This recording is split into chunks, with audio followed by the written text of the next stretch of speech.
Hi guys, and welcome back to the channel. My name is Neji Nobo, and if this is the first time you see my face and you love the content, please do take the time to hit the subscribe button and join my YouTube family. This is a absolutely marvelous place to be, and today it is Vlogmas Day. So today's a story time. I'm going to tell you about the time I thought I got my dream job leaving varsity and it turned out to be a farce. So let's start with a bit of a backstory. I've got a drink with me because this might take some time. Let's start with a bit of a backstory. If you hear noises, there is a thunderstorm going on, but it's Vlogmas, so the show must go on. Here I am doing the things. So start with a bit of a backstory. I started drama at Wits and I majored in cultural policy and management, creative writing, and I did a project, an honors project in production and project management. So those were my majors and areas of expertise.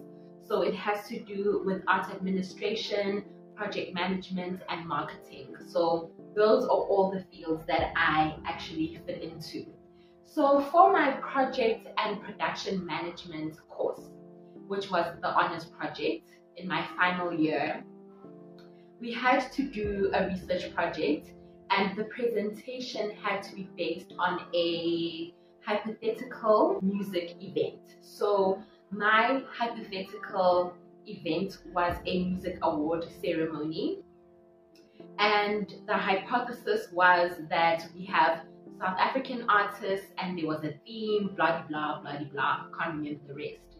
But our lecturer said you have to make it as realistic as possible. So she recommended that if you put an artist on the lineup, that you actually reach out to that artist and get their rider.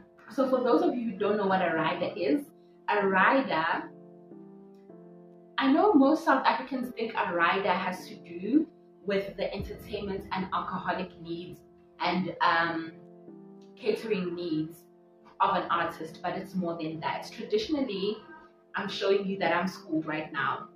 Traditionally, a rider is top to bottom what an artist will need in order to fulfill their role at your event. So it includes accommodation and what kind of accommodation they need, how many people need to be accommodated, what equipment they supply, what equipment the venue or the project manager or production manager needs to supply within the facilities of the venue. It does also include frivolous things like what temperature the artist wants the aircon to be, what food they want in their green room. So it's just a top to bottom of the event, technical, non-technical specifications that the artist will need in order to fulfill their role at the event. Okay, so I reached out to this record label in my last year while I was doing research for my research project. I reached out to this artist, to the record label that the artist was signed under at the time, to find out what their rider is and get a quotation as well for the event, because a part of the project was you have to have a budget that is as accurate to how much it would cost in real life to produce this event as possible. So I reached out to this record label. This is an artist that I've loved for ages. It's a hip-hop artist. I'm not going to mention names in this video because I don't want anybody running after me, and I don't want to actually burn any bridges within the industry that I'm in. I'm still in the entertainment industry, so I don't want to burn any bridges. But anyway, I reach out to the record label. They don't assist me at the time. Well, they don't assist me. I don't get a reply at all. And then through the guidance of my lecturer, I end up doing guesstimations. But the guesstimations were accepted because I had proof of my attempt to reach out to the actual artist and the actual record label. Anyway, I go through with my presentation. It goes well. And in November, I'm done with the presentation, but I'm still in Joburg. Then somewhere in November, I get a reply from the record label. And the record label says, "Hi, sorry for the late reply. This sounds interesting. Did you actually manage to finish your project? And we'd like to know more about what you study and what your area of expertise is." Hey, I get the shock of my life. Huh? They understand that the project is submitted. They understand that the project is submitted, I'm done. But they're interested in knowing about me, what I studied, and what my area of expertise is. And I'm like, So I tell maybe 1 or 2 friends about this, and I'm like, this record label actually answered me and they want to know more about me. Anyway, me and my 1 or 2 friends, we edit a reply, and I explain to them, I'm studying at Wits, this is the course I've done, this is what I'm majoring in, and basically, yeah, this is what I'm qualified for. And then I get another reply, and then the reply is like, wow, that's very interesting. Our company is actually at a point where we are expanding the record label and we are looking for a project intern. So a project intern in their company would actually be assisting the business manager of the company. So the company was split up into 2. The artist that I was inquiring about the rider and quotations for, he was doing artist and repertoire. So he was doing the creative side, guiding artists in the studio and curating their individual artistic projects. And then they were saying to me that they're looking for an assistant to assist the business manager.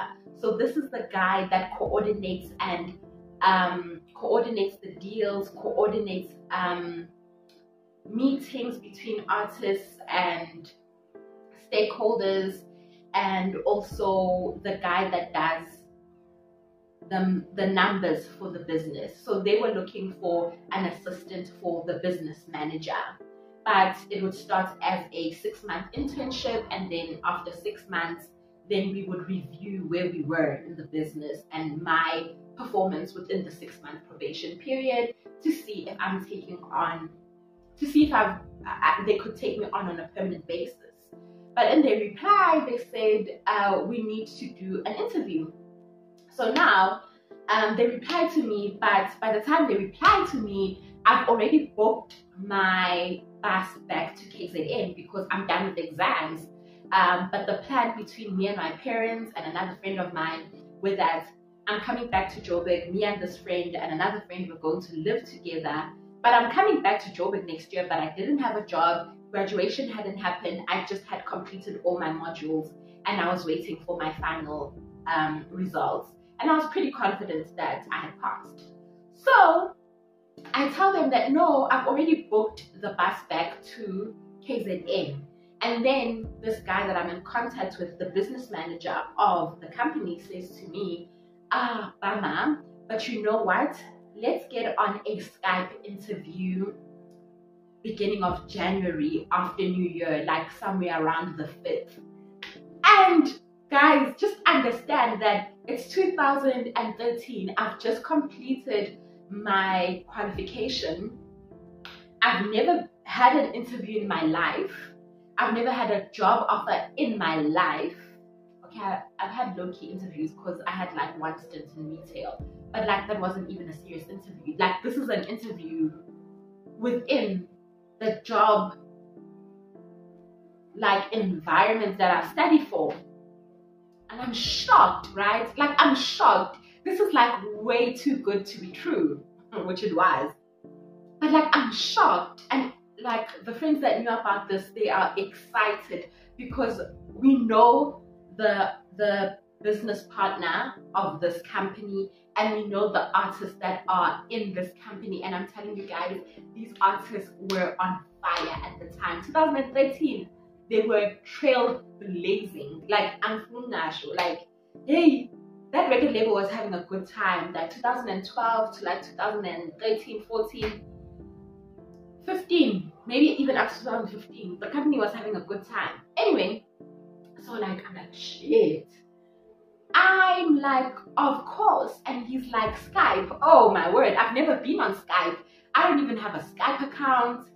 My laptop at the time, the webcam was crap. But I'm like, you know what, I'll make it work. So I agree on the date and the time for the Skype interview, and I go home to KZN. And when I'm in KZN, I tell my mom, and I try to be all low-key about it. I'm like, this is what happened. I was doing research, and this company has reached back out to me, and they want to know more about me. So on this day, I have to go to the internet cafe. Like, us now Wi-Fi ekaya, guys. We don't have Wi-Fi ekaya. So I tell my mom, I have to go to the internet cafe on this day. And me and this guy, we're going to do the Skype interview. Okay, sharp. I Google how Skype works. I get myself prepped. Long story short, me and the business manager, we have our interview via Skype. It goes well. Right at the end of the interview, he was like, I'm so happy. I love your energy. I think you'd be a great fit. But we need to do one more interview face-to-face in Joburg when you get back. When are you back? So I tell him when I'm back, we arrange the interview.